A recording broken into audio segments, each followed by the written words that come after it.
Hello viewers, நான் அனிதா. இன்னைக்கு நம்ம பார்க்க போறது TNPSC Max second topic percentage part 11 கான homework sum number 208. So question பாருங்க.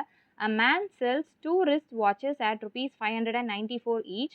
On one he gains 10%, on the other he loses 10%. Find his gain or loss percentage on the whole அப்படின்னு கேட்டிருக்காங்க. இது 2018 group 2 எக்ஸாம்ல கேட்டிருக்காங்க. ஸோ இங்கே ஒரு man என்ன பண்ணுறாருன்னா 2 வாட்ச் செல் பண்ணுறாரு. ஒன்றும் 594 rupees. அதில் அவருக்கு ப்ராஃபிட் கிடைக்கிறது 10% ஒரு வாட்சில், இன்னொரு வாட்சில் லாஸ் ஆகுது 10%. ஸோ அவர் கெயினாக லாஸ் பர்சன்டேஜ் அப்படின்றத நம்ம கண்டுபிடிக்க சொல்லியிருக்காங்க. ஸோ இங்கே எதுவுமே தேவையில்ல, இந்த 594 rupees இதெல்லாம் எதுவுமே தேவையில்ல, கீ பாயிண்ட் மட்டும் எடுத்துக்கோங்க.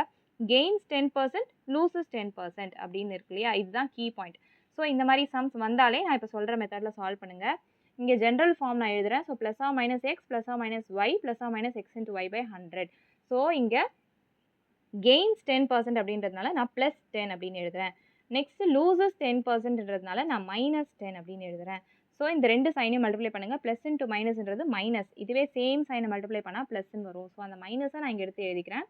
ஃபர்ஸ்ட் 10% கொடுத்துருக்காங்க இல்லையா, ஸோ அதுதான் அந்த எக்ஸ் வேல்யூ. ஸோ 10 இன்ட்டு செகண்டும் 10 அப்படின்னு தான் கொடுத்துருக்காங்க. ஸோ மல்டிப்ளை பை 10 பண்ணுறேன், டிவைடட் பை 100. ஸோ அப்படியே கேன்சல் பண்ணுங்கள், 2 ஜீரோவும் கேன்சல் ஆகிடுது. மைனஸ் 10 ப்ளஸ் 10 ரெண்டும் ஆட் பண்ணால் ஜீரோன்னு வரும். Minus 1 into 1 1. ஸோ இங்கே -1% நமக்கு கிடைக்குது. மைனஸ் சைன்ன்றதுனால அது லாஸ்ன்னு நமக்கு தெரிஞ்சிருது. So loss percentage is equal to 1%. Option C தான் இந்த சம்க்கான ஆன்சர். ஸோ இந்த மாதிரி நிறைய டைப் ஆஃப் சம்ஸ் வேணும் அப்படின்னா டீட்டெயில் வீடியோ லிங்க் நான் கீழே டிஸ்கிரிப்ஷனில் கொடுத்துருக்கேன், செக் பண்ணி பாருங்கள். வீடியோ பிடிச்சிருந்தா லைக் பண்ணுங்கள், ஷேர் பண்ணுங்கள், சப்ஸ்கிரைப் பண்ணுங்கள். தேங்க்யூ.